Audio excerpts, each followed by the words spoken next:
আমি কোথাও বেরাবার আগে দ্য মোস্ট প্যাথেটিক থিং আমার জন্য সেটা হলো এদেরকে ক্রেচে রাখা।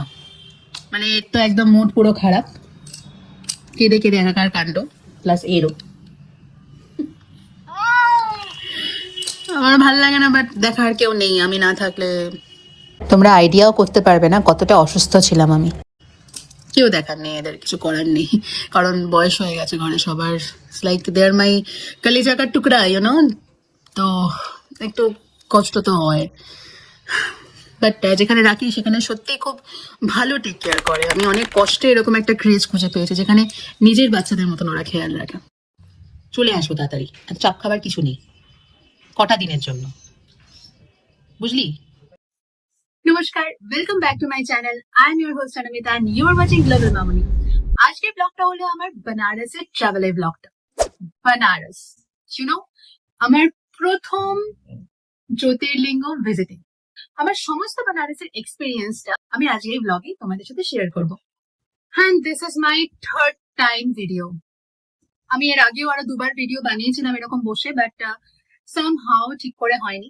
ইভেন আমি বেনারসেও এই ভিডিওটা বানিয়েছিলাম, নর্মাল কনভারসেশন ভিডিও যেটা আমি এখন করছি। হ্যাঁ, এটা ট্যুরটা হলো বেনারস। ওকে, আমি এখন বেনারসে বসেই পুরো ভিডিওটা বানাচ্ছি, এডিট করছি না, জাস্ট ক্যাপচার করছি। কিন্তু আমার গলার অবস্থা এতটাই খারাপ ছিল, তো আমরা 3 দিন খুব সুন্দর কাটালাম। অবশ্যই একটু শরীরটা খারাপ গেছে আমার, একটু না অনেকটাই, যে আমার গলা থেকে সাউন্ডই বেরোচ্ছিল না রীতিমতো।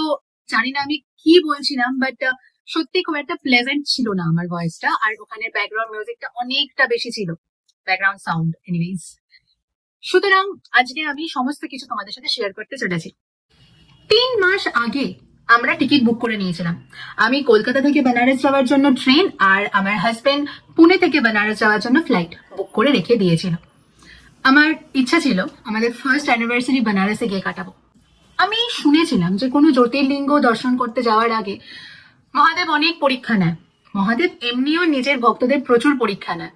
সেই ভক্তদের যারা ক্লেম করে যে তারা মহাদেবকে প্রচন্ড ভালোবাসে, কারণ মহাদেব পরীক্ষা নিতে খুব ভালোবাসে। কারণ যত পরীক্ষায় পাশ করবে তত বেশি মহাদেবের তুমি কাছে যেতে পারবে, এটা আমার মনে হয়। বেনারস যাওয়ার 1 মাস আগে, 25 ডিসেম্বর আমার মনে আছে, 2025, আমার বাবার প্রচুর শরীর খারাপ হয়ে যায় সাডেনলি। কারণ গত বছর কলকাতায় প্রচুর ঠান্ডা পড়েছিল, আর অতিরিক্ত ঠান্ডা বয়স্ক লোকেদের জন্য সত্যিই খুব পেইনফুল, তারা পারে না সার্ভাইভ করতে। অ্যান্ড আমি ভাবিনি যে বাবা সার্ভাইভ করে যাবে, থ্যাঙ্কস টু মহাদেব। উনি চাইলে কি কি না হয়। তো বাবার সাথে আমার একটা আলাদা বন্ডিং রয়েছে, যেটা আমি বুঝিয়ে বলতে পারবো না। মানে পুরো লাইফ শ্যাটার্ড যেন মনে হয়েছিল। আমার মনে হলো যে আমি কোথায় বেনারস যেতে পারবো না। বাট কাশি বা বেনারসে তুমি তখনই যেতে পারবে যখন মহাদেবের তরফ থেকে তোমার ডাক আসবে, and that is actually true. আমার বাবা মোটামুটি 10 দিন হসপিটালাইজ ছিল, দেন বাড়ি এলো। উইদিন 2 ডেজ এর মধ্যে, মানে বেনারস যাওয়ার 2 উইকস আগে আমি হসপিটালাইজ হয়ে যাই। লাইফে প্রথমবার আমি হসপিটালাইজ হই এমার্জেন্সিতে। মোটামুটি 6-7 ঘন্টা ছিলাম। নিবেশ কি আর করা যাবে, প্রচন্ড শরীর খারাপ হয়েছিল। আমার চ্যানেল করেছিল হাতে, আমার মনে আছে। চ্যানেলটা যখন খুলেছিল না, ইটস লাইক ফোয়ারার মতন রক্ত। প্রথমবার আমার এক্সপিরিয়েন্সটা হলো হসপিটালে অ্যাডমিট হওয়ার, জীবনে হয়নি। দ্যাট ওয়াজ কোয়াইট ভয়ঙ্কর, প্রচন্ড ভয়ঙ্কর। এসব কথা ছাড়লাম সাইডে। প্রথমবার আমি ফার্স্ট ক্লাস ট্রেনের জার্নি উপভোগ করলাম। বস 3 AC 2 AC স্লিপার ভুলে যাবে, একবার ফার্স্ট ক্লাসে জার্নি করে দেখো। ওহ, এত নরম গদি, এত প্রাইভেসি, পার্সোনাল স্পেস, একটা সুন্দর জার্নি। আমি কি বলবো, মানে একটা কেবিন, যদি কোনো একা মেয়ে ট্রাভেল করে, দে উইল মেক শিওর যেন ওখানে 2টো মেয়েও থাকে বা 3টে মেয়ে। সিকিউরিটি একদম টপ নচ, কোনো আননেসেসারি কোনো হকার ওঠে না সেরকম। হয় না, ঠিক আছে, উল্টে খুঁজতে হয়, প্লিজ চা, প্লিজ কফি, আসো।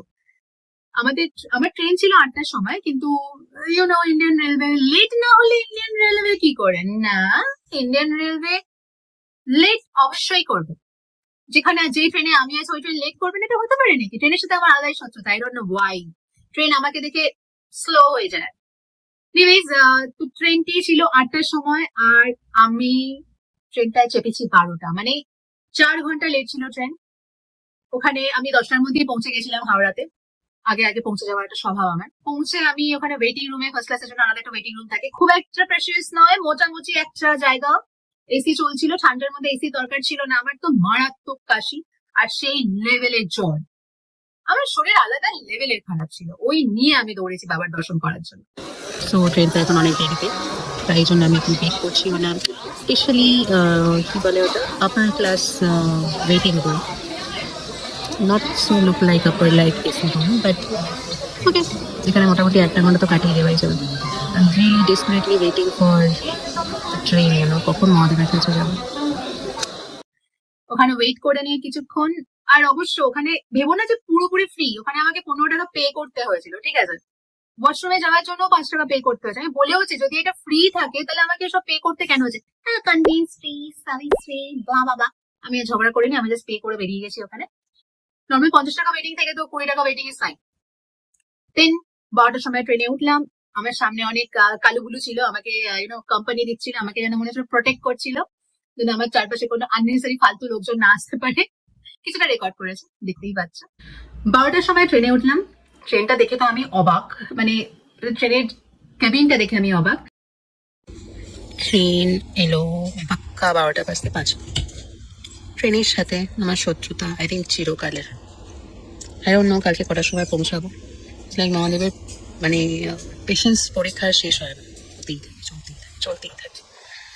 আর যেন সহ্য হচ্ছে না, মানে তাকে দেখার জন্য চোখ দুটো একদম ধীর হয়ে যাচ্ছে আমার। I can't fate. জাস্ট এখন একটু পরে যখন ট্রেনটা স্টার্ট হতে চলা, সেটা আমি ঘুমিয়ে পড়বো। আর কিছু ভালো ভালো শট নেওয়ার চেষ্টা করবো, যদি নেওয়া যায়। সো গুড নাইট, কাল দেখা হবে, বাই বাই। নো ম্যাটার তুমি কতই টাকা পে করে ফার্স্ট ক্লাসে আসো না কেন, ওয়াশরুমটা এখানে শুরু হতেই শেষ হয়ে যায়। হ্যান্ড শাওয়ার কাজ করে না, প্রচুর নোংরা থাকে। As it is Indian railway, welcome to the Indian railway. Mirror mirror in the wall. রাত তখন 2টো। একজন কাপল ছিলেন আমার সামনে, জাপানিজ কাপল ছিলেন। ওপরে একজন ভদ্রলোক ছিলেন, বয়স্ক ভদ্রলোক। আমরা মোট 4 জন ছিলাম। ইট ওয়াজ এ কমপ্লিটলি সেফ জার্নি। আমার মনে আছে জাপানিজ কাপলগুলোর সাথে আমি কথা বলছিলাম, and that lady given me a chocolate, মানে জাপানের একটা স্পেশাল চকলেট আমাকে দিয়েছিল, জাস্ট বিকজ আমি ওনাকে আলু পরোটা খাইয়েছিলাম। মানে ট্রেনের আলু পরোটা ওয়াজ জঘন্য, জাঘান্যা। দ্যাট আলু পরোটা ওয়াজ জাঘান্যা। আমি ট্রেনের খাবার কোনোদিনই পছন্দ করি না, মানে ওটা কি ছিল ভগবানই জানে, বাট খিদের জন্য খেতেই হয়েছিল।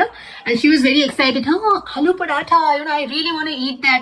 আমি তখন বললাম জাস্ট শেয়ার ইট, আমি এমনি এতগুলো খাবো না। তো আমরা শেয়ার করে নিয়েছিলাম। আই ডোন্ট নো ওনার কেমন লেগেছে, তখন তো উনি খাইনি, আমার তো জঘন্য লেগেছিল। And raita, that was not raita, লস্যিও নয় ওটা, এতটা পাতলা প্যালপেলে রায়তা ছিল। তরকারিটা খাওয়ার সাহস করে উঠতে পারিনি।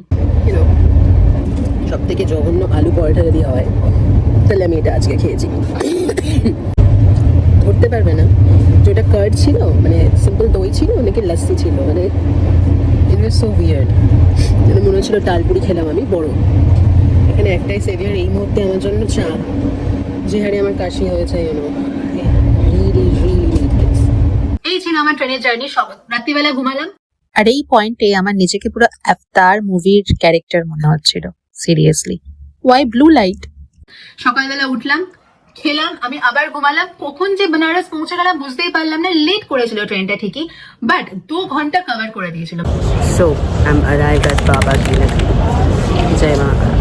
মানে আমার পৌঁছাবার কথা ছিল 11টার সময় সকালবেলা, আমি পৌঁছে গেছি দুপুর 1টার মধ্যে বেনারসে। জার্নিটা না একটু ফিল করতে পারবে না, এতটা কমফোর্টেবল। মানে এই নর্মাল 2AC 3AC তে একটু হলেও জার্কিং পাবে, বাট কেবিনে না জার্কিংটা ফিলই হয় না, একদম ফিল হয় না। সিকিউরিটিও থাকে। তো আমি রেকমেন্ড করবো, যদি কোনোদিন ফার্স্ট ক্লাসে জার্নি না করে থাকো ট্রেনে, I highly recommend them, please করো। একবার তুমি যদি ফার্স্ট ক্লাসের এক্সপিরিয়েন্স করে নাও না, তোমার আর ভালো লাগবে না বাকি 2AC 3AC, একদম বেকার মনে হবে। বিলিভ মি, এতটা সেফ জার্নি। তো আমি বলবো যে একবার লাইফে ফার্স্ট ক্লাস জার্নি ট্রেনের অবশ্যই করো। You will love it. You will really love it. I have some beautiful shots, হ্যাঁ, এটা যদি পাহাড়ি রাস্তা হতো তাহলে আমি আরো এনজয় করতে পারতাম। এই ট্রাভেল ব্লগটা আমি 2 ভাগে ভাগ করেছি। প্রথম ভাগে আমার বেনারস যাওয়ার এক্সপিরিয়েন্সটা শেয়ার করেছি, অ্যান্ড সেকেন্ড ভাগে আমার বেনারসে থাকার এক্সপিরিয়েন্সটা। নেক্সট পার্ট আমি খুব শিগগিরই আপলোড করবো। ব্লগটা ভালো লেগে থাকলে লাইক, শেয়ার আর সাবস্ক্রাইব করতে কিন্তু ভুলো না। Thank you so much for watching. Next পার্টে দেখা হচ্ছে। Till then, bye. আমি ইচ্ছে করে এরকম একটা এক্সপিরিয়েন্স চেয়েছিলাম। অবভিয়াসলি আমার হাজব্যান্ড আমার ওই ট্রেনের এক্সপিরিয়েন্সটা করিয়েছে। Thank you so much to my husband. Please, ladies and gentlemen, here is my handsome and cute husband, Shahid Khan. এনার জন্যই পারলাম আমি প্রথমবার কেবিনে করে আসতে, প্রথমবার প্লেনে যেতেও আমি পেরেছি এনারই জন্য। তো অনেক অবদান আছে, বেশি নাই বা জানালাম কালা টিকা লাগাদু বাবা নজর না লাগুক, এমনি সারাদিন শরীর খারাপে পড়তে থাকি আমরা। সো আর বলবো না, ভাবো।